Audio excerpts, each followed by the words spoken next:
What if I told you guys that FC Barcelona has a backup plan that could completely shock you? Ever since the Euros, it seemed like Nico Williams has been Barcelona's main transfer target that they plan on pursuing for their left winger position that they've been desperately trying to fill for basically since Neymar in 2017 when he left for PSG. They've tried and tried and tried and have failed again and again and again and again. And it just seemed like Nico Williams was almost the perfect fit to be Neymar's long-term successor and be Barcelona's long-term left winger. He's 21, so he's young. He's extremely fast and he's quick. He's athletic, he's skilled, he can score. He's on the Spanish national team and he plays in La Liga. Basically, the perfect player to join the club. But as the season is nearing closer and closer, it seems like this door is slowly starting to shut. And Barcelona has a backup plan for Nico Williams, and that plan is potentially to sign Kingsley Coman from Bayern Munich. So stick around, guys. We're going to discuss the ins and outs, the good and bad of Barcelona potentially signing Kingsley Coman if they can't lock down Nico Williams. But before we jump in, guys, don't forget to like this video and subscribe. I'm really pushing hard to hit that 10K subscriber mark, and we're getting closer and closer every single day. So if you don't mind hitting that subscribe button, it helps me a lot. And I want to start doing some cool giveaways and stuff like that once we hit 10K. So all this little support helps. But without further ado, guys, let's jump in and discuss Nico Williams and Kingsley Coman and this potential transfer to Barcelona.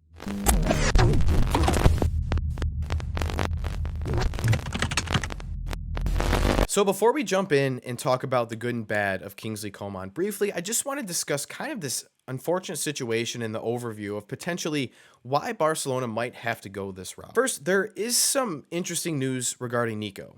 It looks like he's officially declined PSG's offer, which I think shows he's not in it for the money and he doesn't want to play there. He wants to stay in Spain, which at least for now, that's what it seems like. So that's good news. And he hasn't officially rejected Barcelona, which is more good news. My personal opinion, I don't think they sign him. I think he's already at Athletic Club. He's already training with them. In fact, Athletic Club even posted something on their TikTok that seemed like it was kind of a troll to Barcelona. I just think it is what it is, and Barcelona's not going to have Nico Williams this season. Now, if we look at it, besides Nico, and Kingsley Coman, I know we signed Dani Olmo, but he's kind of, can play either a left wing or center midfielder or a cam.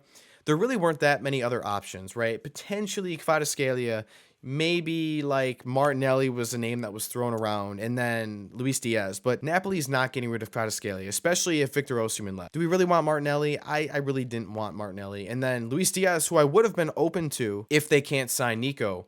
Liverpool's not getting rid of him. He's incredible. I mean, it is what it is. He's extremely skilled. He's a fantastic dribbler. It would have been a good signing for Barcelona, but Liverpool's not going to let him go. There's no way, and especially for a decent price. So I think this really is Barcelona's only available option if they feel they have to sign someone for that position, even if it's short term. So it looks like it could be on loan, and I think that's probably the best option if Barcelona is going to go through with it, is a cheap loan.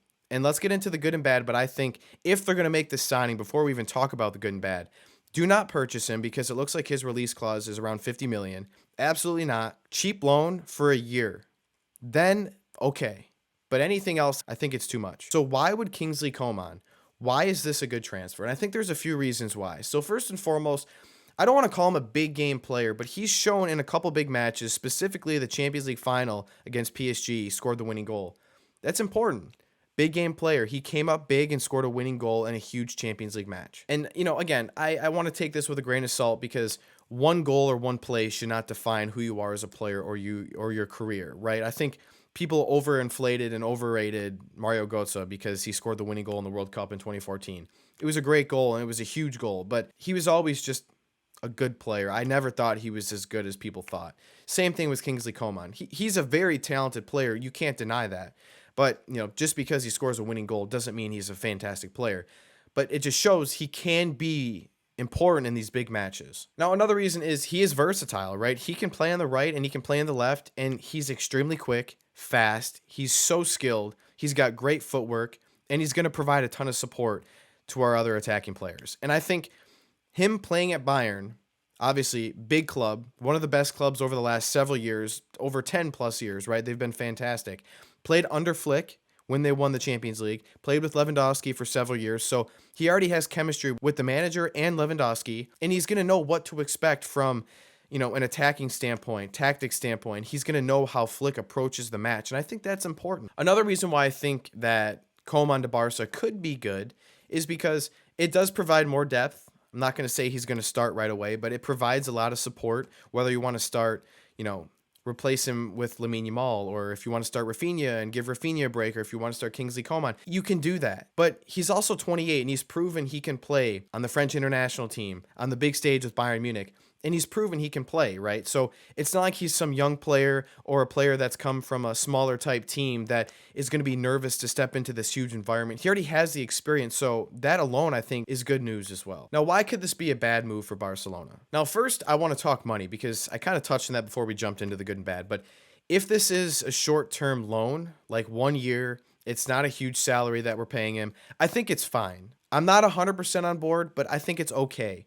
If you're going to go out and spend 30, 40 million to purchase him, I'm strongly against it, and for these other reasons as well. He tends to be a little injury prone. He missed a lot this season. He didn't play in the Euros, and I'm sure his prior injury could have been a result of that. And it's just with Pedri always injured, Gavi coming off a very serious injury, Frankie de Jong tends to get injured. Rafinha, I'm not going to say he's injury prone, but he will pick up his fair share of injuries. Lewandowski's older. We really can't afford to have more injury prone players. So that's a huge red flag for me personally, and I think everyone else can see that too. The other reason why this is kind of a bad move is it's a very short-term solution.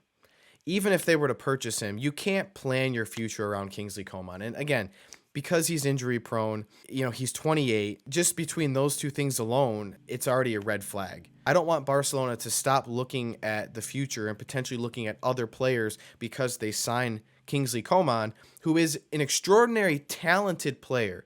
That's different than being a very productive player, right? Dembele is extremely talented, but he was never really productive when we needed him, right? There's a difference between talent and productivity. A lot of these players have both. I don't think Kingsley Coman has both, unfortunately. And he's not the best goal scorer. He's not going to score many goals, and he doesn't have a great shot.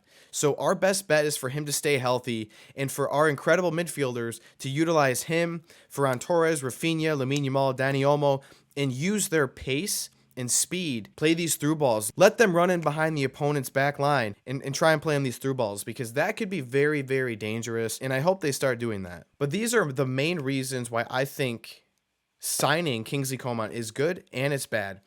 My overall take is I think this is all that Barcelona has that's available. It is what it is. It's unfortunate, but it is what it is.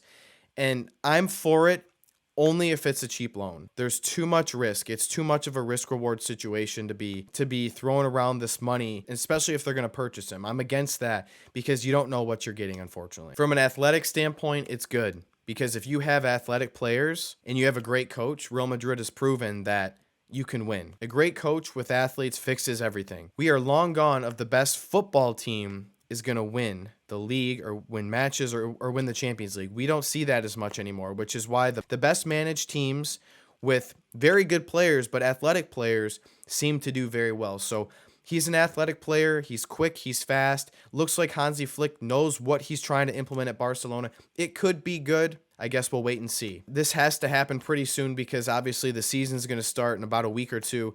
So Barcelona has to get an answer about Nico Williams. And then if they don't sign Nico, if they can't sign him, then it looks like Kingsley Coman is their next option. So let me know what you guys think about this down below. If you think this could be a good transfer for Barcelona. Thanks for tuning into this episode, everyone. Don't forget to like, subscribe, and share this video. I appreciate all the support, and I hope to see you guys back here next time on the G-Red Show.